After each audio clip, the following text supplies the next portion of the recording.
Ladies and gentlemen, friends and family around the world, welcome back. Friends and family around the world. Welcome back to Welcome back to the bottom tier.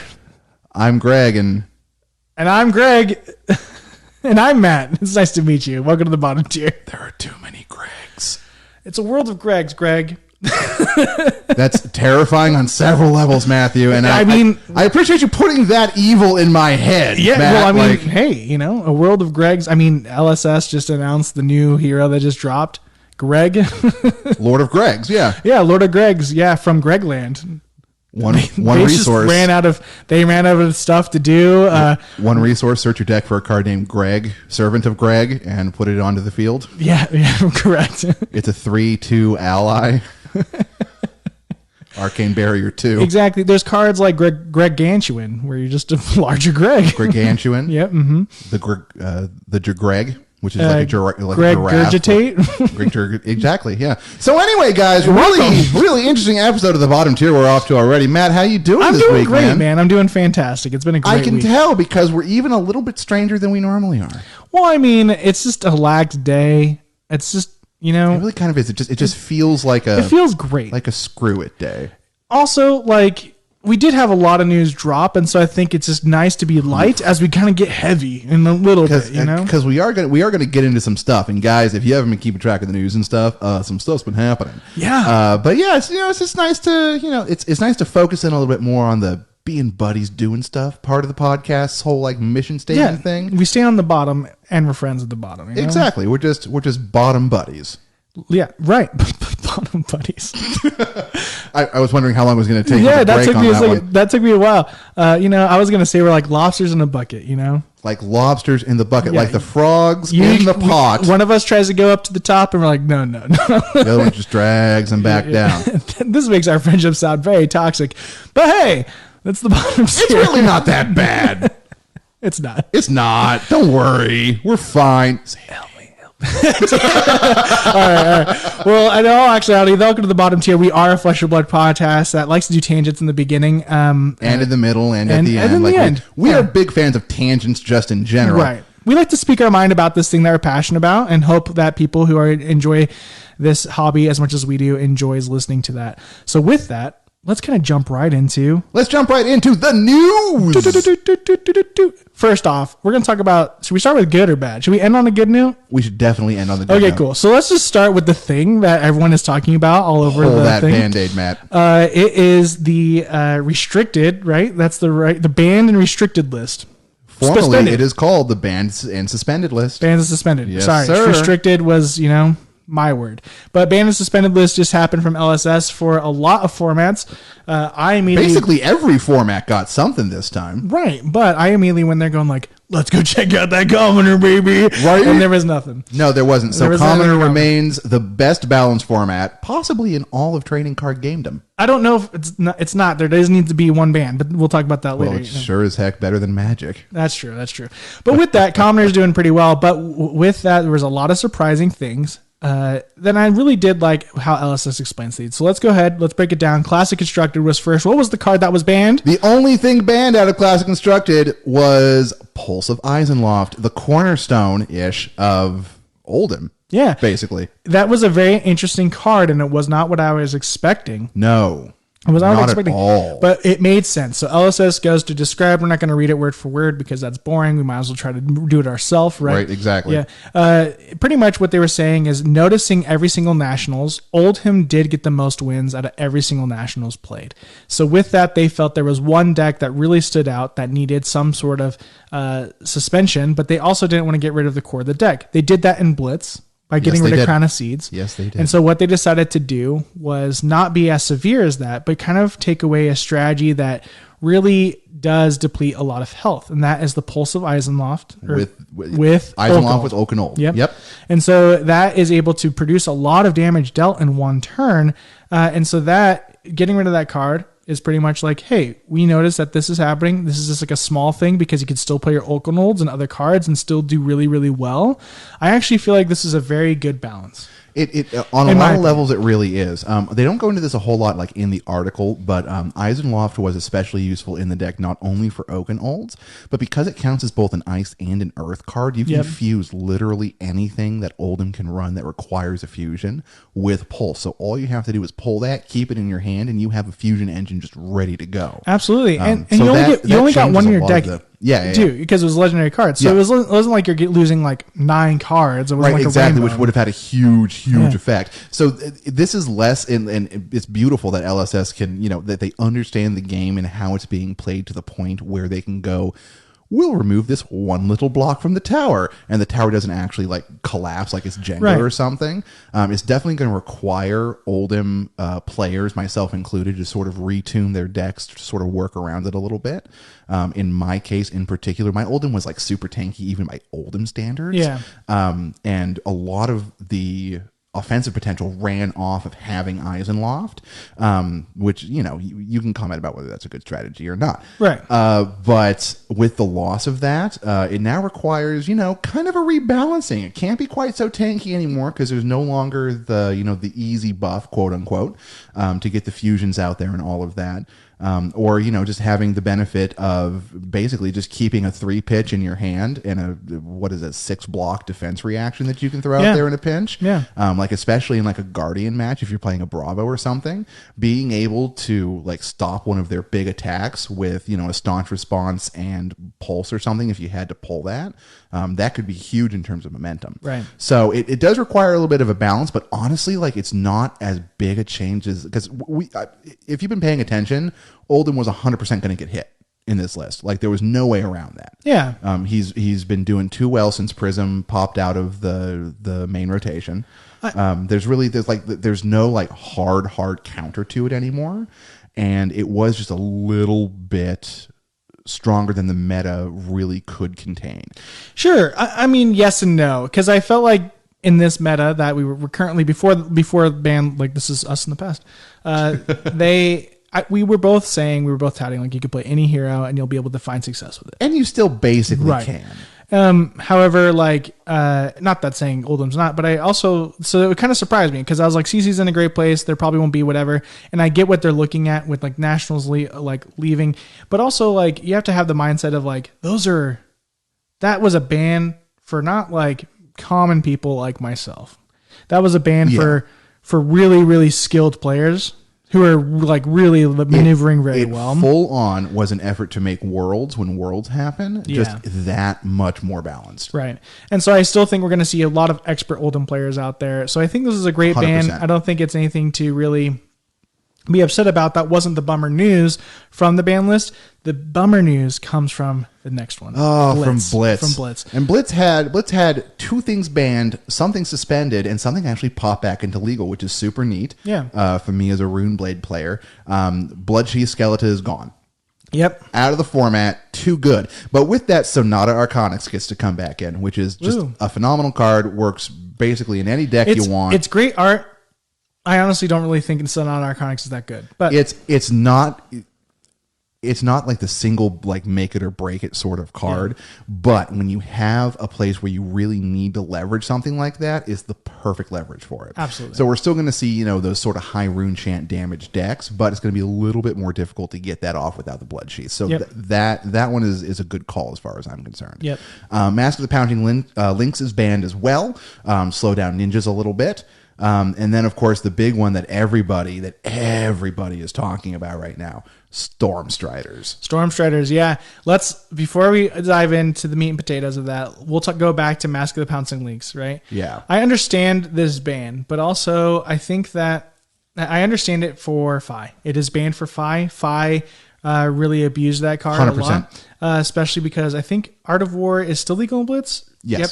So it was abused mixed with Art of War really severely because you're able to pretty much, if you arsenaled the card first round and went for it on third round, like the second one, you could have 5 cards out there, use Max of the Pouncing Lynx, and be able to have a Lava Burst doing the entirety of the damage for Blitz format. Exactly. Yeah, I understand that. However, banning Mask of the Pouncing Lynx hurts Benji severely, which is made just for the Blitz format. So it's a very interesting thing to do that there. And so I do hope that we get some sort of other mask. It's not just Mask of Momentum for Ninja, just to be able to help out the other ninjas. The other ninjas, the budget players who can't necessarily afford to drop down the money on Momentum or something like that.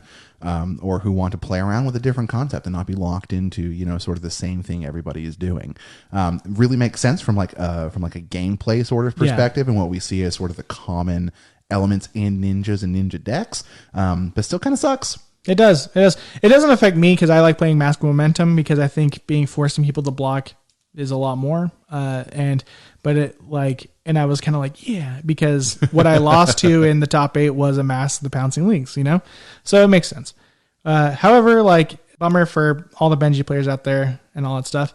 With that, Stormstriders, why do you think they banned it?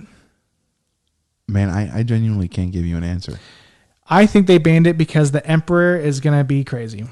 You know what? I really hope that that's the case, and they didn't just come in and were like, yeah, Kano's fine. He doesn't need these. Right. Well, also, to argue with that too, is Kano is a formidable foe in Blitz. Like, 100%. Like Kano literally will just block you until it has the right hand. Steamroll the heck out of you. With those boots. So I think it is another balancing for Worlds, but it 100%. It does almost make Kano unplayable for Worlds. I think Kano enthusiasts will find a way at top level, but I do think Stormstriders it's going to definitely take them finding a way. It's no longer clear what the best sort of Kano builds and stuff are, because they relied so heavily on having the Striders in their effect. Yeah. And I think Snapback's banned in Snapback is banned, yeah. Yeah, so it's take away a lot. Yeah. I think it almost would have been better if they were like, no more of these, but you do get Snapback again. Maybe a trait like they did with Skeletor and Sonata, just swap it around a little bit. Maybe I don't know, but I do know. Pour one out for the Kano mains and Icelander, because Icelander's Rain Blitz too. So right?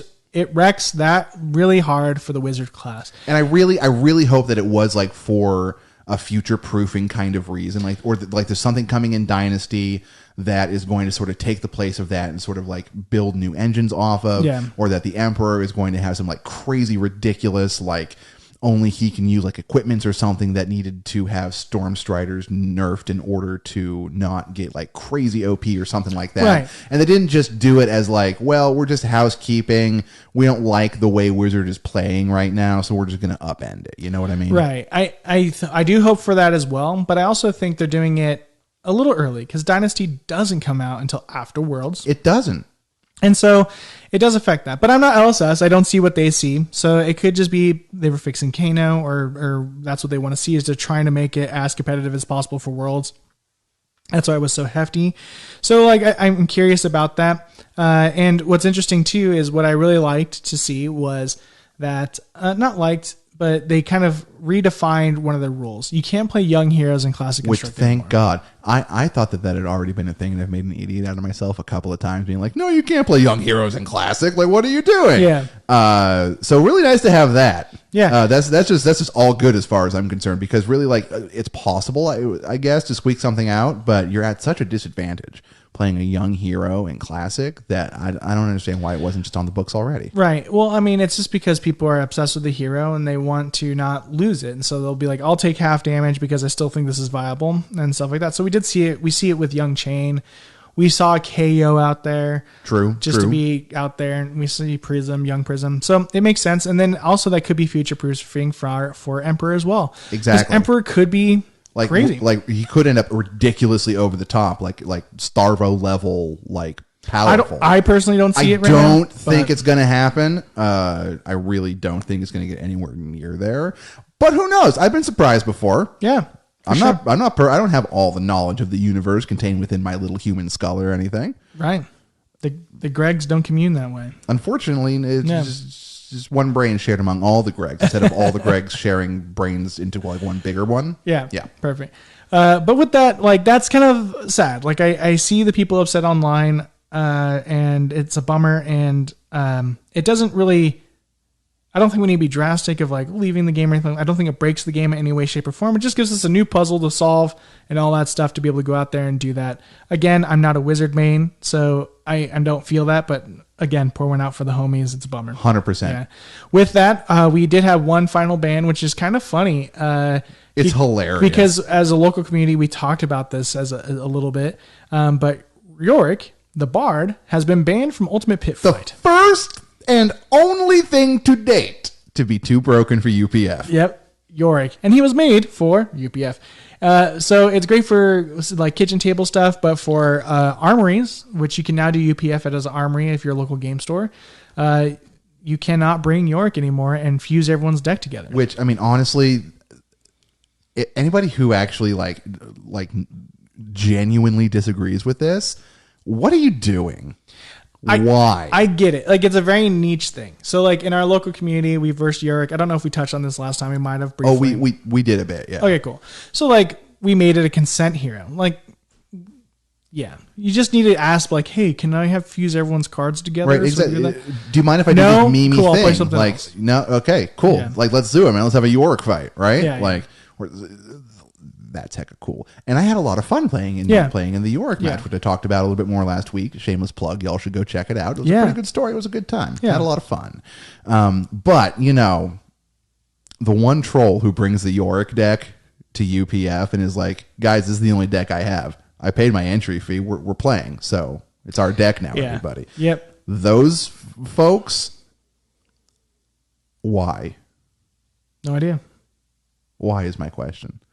If you were one of those folks who just cold brought a Yorick, didn't tell anybody about it beforehand, and then expected everybody to just play the Yorick game, drop us a line, because we're genuinely curious what the thought process was. Look, I understand a good old, like, I got all these cards. I'm going to throw together a deck for one-time use. 100%. Right? Absolutely. But, yeah, I get it. So, it was a great ban. Awesome. Makes sense for UPF. And That one was perfect. awesome. Great Beautiful. job. Crazy ban list. It was a very crazy up and down ban list and everything. So, Couple of good calls, couple of like, oh my gods. yeah. Like, What are your thoughts on this? Do you think it's broke LSS a little bit, or do you think it's a great stuff? Leave in the comments, Greg. Do you think it's broken? Do you think it's like overall, I think it was a pretty good ban and suspended announcement. Obviously, there's going to, whenever you do something like this, there's going to be people who are affected by it, and who are affected by it to the point where where something that they need to talk about. And I 100% respect and appreciate where those people are coming from and the things that they're going through, having to rebalance decks and rework out strategies and all that kind of stuff. But the unfortunate thing is that stuff like this is required to maintain a meta, and especially with a new set coming out, in order to make sure that it doesn't immediately like explode everything that's already existed. So it's overall, I think it's probably going to be good for the game. Obviously, when Dynasty comes out, we'll get a little bit more context around all of the specific changes that they've been making, and whether, you know, Storm Striders is really as big a heartbreak as everybody thinks it is in like the long term. Yeah. But overall, I think it was a pretty good ban list. I think it was pretty good update to what was already there. I am sad for the people who have been affected by it in a way that makes them not want to play anymore, because I have seen that a couple of times, and I don't know how much of that is like overblown, like we're on the internet, we're going to scream about stuff sort of thing, you know, and how much is really genuinely people getting like beat down a little bit by this. Like, I've seen a couple of people who are like, I'm boycotting this format until they bring this card back because I don't even want to play it anymore. Yeah. Which is really sad, which is not at all what LSS wants, but I also don't think it's going to change much, because I do think there is they see something, they're the ones that make the game, and they kind of ultimately decide what that is. Exactly. However, like, what was surprising is it didn't really decrease the price of the card. So you still, if you want to sell it, if the Blitz is your only format, which I know some people are like that, like, I get it. There's a lot of things that go into it with this game. And so, yeah, it's crazy. It is crazy, but it's nice to see that LSS are taking an active role in maintaining the meta and everything, and making sure that people I like a place that have as much opportunity. Every month, we're going to say this to you. Right, exactly. It's just the level of like communication, the explanations that they put out for why they're doing stuff. Even if you are affected negatively by it, you at least understand why they did it and can look at the reasoning. It's not just, somebody's, throwing something on a piece of paper and going, lol, you don't get to play this anymore. or something like that. There's Yeah. actual thought and there's actual reasoning that goes into it, and they share that with you. Yep. Absolutely. With that, let's talk about something that LSS that's doing that's super cool. And I'm really excited about this. Let's do, Matt. What do you got for us? What's super cool today? Do you like maps? I love maps, Matt. Would you like a map of Wraith? I would love a map of Wraith. Well, you could get one now. If you go to the Flesh and Blood's Worlds tournament, you can go ahead and get your very own Flesh and Blood Worlds map playmat with that, which is fantastic. I have never been more upset that I can't go to Worlds. Same. I have an obsession with maps. They hang everywhere in my house. They do. Can confirm. Yeah, multiple fantasy worlds. So I am a little bummed. Like I was like, I couldn't make it to this one because Curses! I'm doing something else that involves maps. But yeah, it's kind of wild. Worlds is right around the corner. That's being out there. It's really exciting. I really like this map. It's play mat and map, but it's beautiful. It might be the best play mat today. So guys, go get one. If you're going to Worlds, just go pick one up. Go pick one up. Take a picture not of yourself a fan with of maps, it. if you're not a fan of the maps and you're listening to this, hit us up in the DMs and maybe we'll buy it off of you. Maybe we will. But guys, even if you don't want to sell us your promotional items obtained at an event that we are physically unable to go to, we'd still love it if you go to Worlds, take a picture with it. Throw in the hashtag bottoms up. We'll see it. Hey, that's a better idea. I liked it because I love, and if you ever come to Arizona, just bring that mat. So when I verse you, I'll just feel honored that you're playing that mat with me. Exactly. It'll be great. Do the solid for Matt, everybody. Matt's Maps. Matt's maps. Here on Bottom 2. But yeah, I'm stoked. This is beautiful. I think it's a great promotional thing. Not only do you also get the Sink Below one, but this one's out there too. So that's really, really cool. So I'm stoked on that. And The swag and stuff from World is going to be next level. Yeah. Like I'm fully ready to see it just like flood into the secondhand market and completely disrupt everything. Like genuinely excited. It's gonna be awesome. absolutely. Probably going to drop a little bit of money on some stuff. Hey-o. Whoa! Oh. But yeah, with that, that's the cool news. So let's move on to our next recurring segment. Lessons learned. Is that the lessons learned thing now? It is now. It is now. We really need a soundboard. Maybe, I don't know. Come on, that was pretty good. No, that's why I'm saying we need to record these little things and then just like, it's lessons learned. We press a little button and it does a little boop, boop, boop, boop, boop, boop. Oh, okay, perfect. Thing. Then Yeah. I would love that. Yeah, let's Yeah. do that. Well, I think we'll figure it out. That's just a mixer. I don't think it actually has like soundboard capabilities. Well, there's those buttons, and I was like, that looks cool. With that, They're just RGB. They're just there to make it go faster. oh, okay, fair. With that, lessons learned. I'll go ahead and kick it off. Yeah, give it to us, Matt. What you got? I think my lesson learned is kind of, again, more contextual, but it's I enjoy having a bad time in Flesh and Blood. Well, that's a spicy take. Yeah. What I mean by that is like I enjoy playing the matchup I shouldn't win. Okay. Yeah. Nice. Yeah, I am turning into a weird masochist with it. But literally, like a couple days ago, I was playing Commoner, and I decided, I kind of figured out what everyone was playing. We had KO. We had Always fun. Oldhim. Always, well, not always fun, We but pretty had, entertaining. What else we have? We had a Rhinar out there. Awesome. Rocking some brutes. We had another person that was playing something that had breakers, and I was like, Dramai. And so I decided to play call. one. Yeah, that's what I'm playing today. That's what I'm feeling. So I ended up playing against it, and I think the reason I chose it is because I was like, I think I could beat you, even though you're going to break everything I own. And it was really fun. I got people down to like 1 HP. Nice. And they were like, like panicking. And I was like, what's your Feeling move? the Like heat, I got yeah. time skippers. And like, it felt really, really good to like, be like, hey, I'm going to do this thing and you're going to expect something out of me, but I'm not going to do your expectation because I now understand how your deck works and what you're trying to do. And so I'm going to play around it. Just interrupt it, dodge to the side. Yeah. Cool. You want to attack me? Cool. I'm going to just go ahead and, have tons of sand covers and Oasis Respites to counter that. And then I'm going to go ahead and attack you with all my Go Again cards. So I had a turn where I pushed like 12 damage. Nice. And it was just like, oh, okay, sand cover. We got this. And then we have Blaze Headlong, and then, I don't know, Dust Up. And they were like, I was like, yeah. Oh, no. You have to give me cards now, and then I get to play again, and then I'm gonna try to do a Phantasm. You're gonna break it. I'm gonna be like, wow, that sucks. But it was a good time. Like it was really, really difficult. But I think I think playing against the hard decks, or like kind of getting the lesson learned is just like play against the hard, and you're going to learn how to break it. And also play the hard so that you learn how to break it. Because I also don't know if I mentioned this last time, but I played Viserai for the first time. Heck yeah, man. Welcome to the Runeblade Thanks. I'm actually switching again. Well, I played on the new website, Talishar. Shout out to Talishar. Yeah, I played Viserai on there for the first time.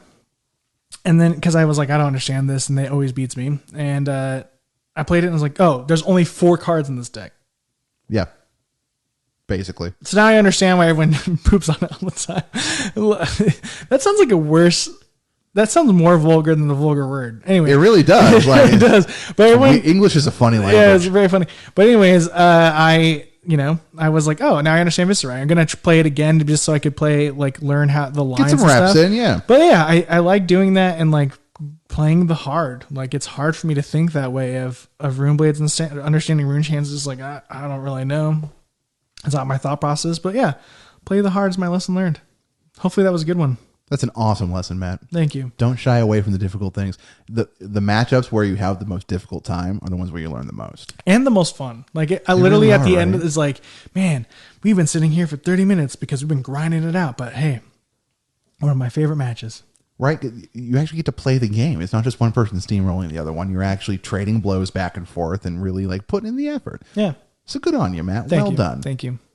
Your turn. What's your lesson learned? Oh, I get a turn. Very nice. Cool. Anyway. Thank you, Matt. Yeah, so my lesson learned can be boiled down to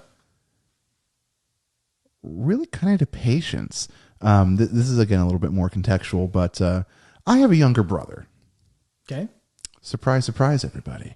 This is actually really news to me. So you're welcome. Yeah. And growing up and stuff, we were super, super close. But he lives in Northern California still, and I'm down here in Arizona, obviously. And we're both adults. We both have jobs. We're both, with partners. We're both, forging ahead in our lives.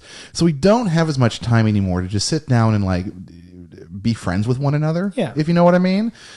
So this last weekend we managed to carve a couple hours out. We sat down, we caught up on some stuff, just had some really good conversation and everything like we do, and I got him to play his first round of Flesh and Blood. Hey! So we're on Talishar because Talishar is just hella convenient for this sort of thing. And we're going through it and I'm explaining, okay, this is intellect and this is your life total and this is what your hero effect is. And we're looking at heroes. He's trying to figure out who he wants to play the first time and the rule of cool, right? Here's the Fab website, brother mine. Take a look at all these heroes. It's a hero-based game and tell him which one just stands out to you. Which one looks the coolest to you? Yeah. Matt, I will offer you a super mystery prize if you can guess which hero he chose right out the bat. Oh, this could go 2 ways, but also knowing you, I'm going to go with my first gut, Datadol. Sadly, no, he did not. He looked at it for 2 seconds and went, well, I have to choose Bravo. Heck yeah. Cool. Heck yeah, right? Nice, that's super awesome. Very good. Unfortunately, he was looking at Star of the Show and not Showstopper. So I got to have that conversation with him. But so we went through this whole thing. We chose the hero. We're in the game. We're answering questions. We're bouncing stuff back and forth. And I'm realizing that when I'm explaining things to him, I'm going too fast. I'm not going slowly enough through each step, like step by step by step thing. I'm assuming he has knowledge that he doesn't have because I'm just used to talking about it with people who, know what a pitch is, know how to do some resource management and that sort of thing. So it really required me to sort of step back for a second and look at how I was explaining things and sort of the pagination of what I was going through, bringing him into this game and making sure that he understood, because there's a lot of stuff going on. Oh, there's a lot. Even before you start playing, you have to sort out equipment and hero effects and weapon and all that nonsense. So there's a lot of, as we all know, playing the game, there's a lot of ins and outs. A lot of ins, a lot of outs. Yeah. And bring somebody brand new into that, even if they have a background in card games or video games or whatever, can be really intimidating. Very. So for me, it was a reminder to just stay patient, take your time with it, don't rush or anything, and let the person learn the game. And by the end of it, he was like, yeah, okay, I see why you like this so much. This was a lot of fun. That's usually what happens, but it does take a couple games or understanding. Like, you're right. Like it's hard being patient, especially once you know the things. My friend showed up and played Commoner for the first time. Yeah. I felt so bad because I wasn't going to be the one that was able to teach him because he didn't want to like sit down beforehand and all that stuff. And so I'm in the middle of playing game like, yeah, you just do that. And it felt so bad, like being like, just showing like experience. Mechanically, this is what you do, but without explaining like the purpose or the cause behind it. Yeah. But at the end of the time, like they had fun. So like you're right. Like patience is something, and also like it goes two ways. Like patience with the other person as they learn, and patience with yourself, and being like, let me take a second to explain that in a better way. Exactly. Because like you want your friend to enjoy it as soon as possible, but you also have to make sure you go through that slow process so that they can have fun as possible. Exactly. And all that stuff as well. So yeah, I like that. Patience. Just stay patient. Greg the Patient. Greg the Patient. That's the new hero. There it is. There you heard it here, folks. It's spoiler season. Yeah, it's the cleric that we've all been waiting for. Right, there it is. Greg the Patient. LSS. I'm just kidding. Yeah, I just did the money symbol. Right. That's awesome. I love that. With that, like, kind of the mixture of like the lessons learned and all the new stuff, and even with the ban list. Like, yeah. I kind of wanted to talk about the decisions like that they have to make, like making the core game of Flesh and Blood or LSS, like doing the bans and kind of like causing these things. Like, what, I guess like as players, like what is the normal response of like, what are we supposed to do during that time period? Will there always be a fallout? Is there a way to always like keep people in? What's kind of like, that's kind of what I wanted to touch on today, is like discuss about like building a game and doing that type of stuff, and like what the thought process is. Because for me, honestly, the ban list is great. Like I enjoy it. It keeps us in the rules and everything, but also like there is like this factor of, I don't think it really hit me until last week. And I don't know, we talked about it a little bit. Well, we did talk about it, but it wasn't our main topic. Like we have our Commoner Cup here. Right. And it was very interesting to be able to see a hero do something that necessarily I felt like could stifle someone from not only having fun, but also stifle someone from being like, hey, you want to win the armory so you can get the promo, because we want to get the promo, right? At least some people do. Some people don't play that way. But like for me, it's like, oh, I want to get Yoji, so I'm trying really, really hard to get Yoji. And so all of a sudden you're like, oh, now this thing's here. And I can't really like. There's no way to play around out of this. My control. There's no way to strategize for it. You just kind of have to take it in the face. Yeah. And so me as a person goes like, oh, that's bad. Like that was bad. Right. And so I made my own rule of like, hey, this promo heroes are now. What did I? What was the word? Banned. Consent. Consent heroes. You have to ask. Yeah, I was like, "What's consent?" I don't know. Right? Like, what's consent? Today on Bottom Tier.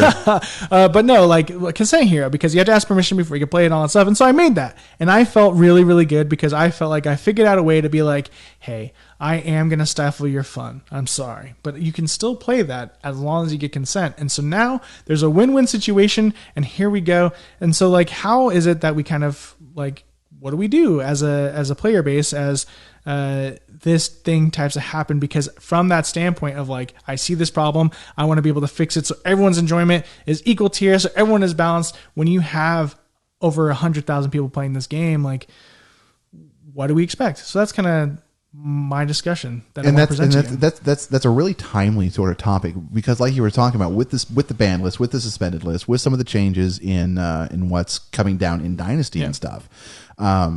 We're going to be seeing a lot more, I think, people who like have an idea of what the game is supposed to be, quote unquote, and who are like really married to it, who are super into like that sort of thing, which is great and which is fine and which is wonderful.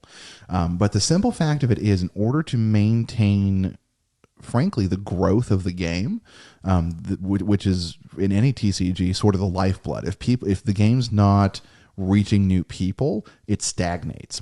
And when a game stagnates, it becomes boring. When a game is boring, it's no longer something that you want to play. So ultimately, like that's what you want to avoid, insofar as I can see it, sitting from sort of the ground level with all of this kind of stuff, is make sure, like you were saying, that people are able to have a good time. Right. So inevitably, there are going to be some people who are just really baked into what their conception of the game is, whether it's, you know, an overall like rule set, or whether it's a particular deck they really like to play, or something like that, that something changes there and they don't want to adjust along with it, which is a perfectly valid response. There's nothing wrong with that inherently. There are some problems that can kind of grow out of that, but that's not the topic right now. But so you're never going to make everybody happy.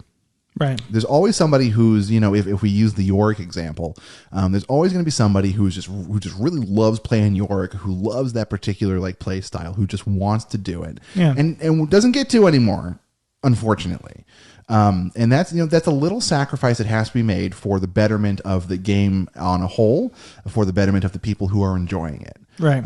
And like, really, frankly, for me, what it gets down to is if something is happening that is actively taking fun away from people, then that's something that needs to be addressed.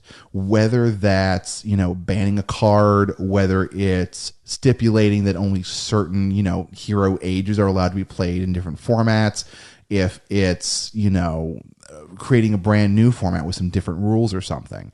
If we take the Flesh and Blood example, Flesh and Blood card game as an example, because of course this is a Flesh and Blood podcast, so that's an appropriate choice, I feel like.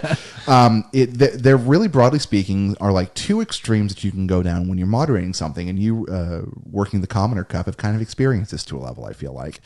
You can either be like super hands-on, very micromanagey, down to the nitty-gritty of it, watching like every game and following all of the percentages and everything, and like engineering things in such a way so that it's like as even as humanly possible between every single thing, no matter what happens. So kind of a more restrictive meta. Sort of way to manage things. And then on the opposite side, you have the completely hands-off, anything is game, go for it, go nuts, have fun, there are no rules, just get it done in 45 minutes sort of thing. So, you know, the very sort of lax approach to a meta and to managing a game. And there are pros and cons both ways, as I'm sure that we can all see there, and people, especially in positions where they have to be making these sorts of choices, have to grapple with this sort of thing. And based on, you know, the context that a thing is happening in, one extreme or the other, or something, you know, in the middle towards one of those sides, could be the correct choice. It all depends on what sort of a thing you're trying to foster, ultimately. I don't think anybody in the game realistically wants to see Starvo back in CC. I don't think anybody realistically wants to go up against Duskblade Briar in, you know, any format, frankly. There are some things that just sap the fun out of the game. You're no longer playing the game, you're playing against this, if that makes sense. Right. And like we see it in everything in gaming culture, not just like 100%. Trading card games, but anything with that sort of competitive component so to like, it needs the balance. The first thing that popped in my mind, and I actually barely touched this game, but I know about enough about it. I think we all do. World of Warcraft. World of Warcraft, there you go. Came out a long time ago. Forever ago. I was in high school. Yeah. And it was cool. And it had all these new things, and you could go do whatever. But over the years, they kept tweaking and updating, saying like, hey, this is the new power level. Hey, you can't use this anymore. Hey, there's this. Because it did different stuff for what they were trying to make, and they ended up breaking their own like rules and having to come back on it and doing a lot of stuff so they could be able to make a more better experience for everybody, so they could have this feeling of moving forward, right? And so that's a good example, because now they were like, oh, you guys missed what it felt like back then. Cool. Here is World of Warcraft Classic, and we're literally just releasing everything again. Exactly. To you. Exactly. And you're going to love it. And they're like, yeah. And they got and the people who were really hardcore into that sort of classic experience were really hardcore into it. And WoW Classic, like, it exploded. Oh, like there's some problems right there right now, which you know, this is a Flesh and Blood thing, not a MMORPG thing, so we're not going to go into it or anything. But yeah, but it was extremely popular because there was a subsection of players who were like, yeah, the new stuff is fine, but I liked it when I was 14 and I could stay up over the weekend with my friends and go on the raids and stuff. Yeah. And you know, I miss that sort of feeling. I miss these sorts of mechanics and stuff. So there's a mode for that basically. So awesome! Congratulations. That's honestly like I have my issues with World of Warcraft. Not a big MMO guy. Yeah. But that was a really like that was a good call, frankly. Right. And so like you just mentioned that, like that's what made me think about it is the point is to get Flesh and Blood to have more players and also to make sure they have fun while doing it. And so that was like, hey, we reached this point where like we have our core fans. Exactly. Now we got to get the other people back and maybe get them into core fans. And so that was a way to bring back the nostalgia, have them start running through again, all that type of stuff.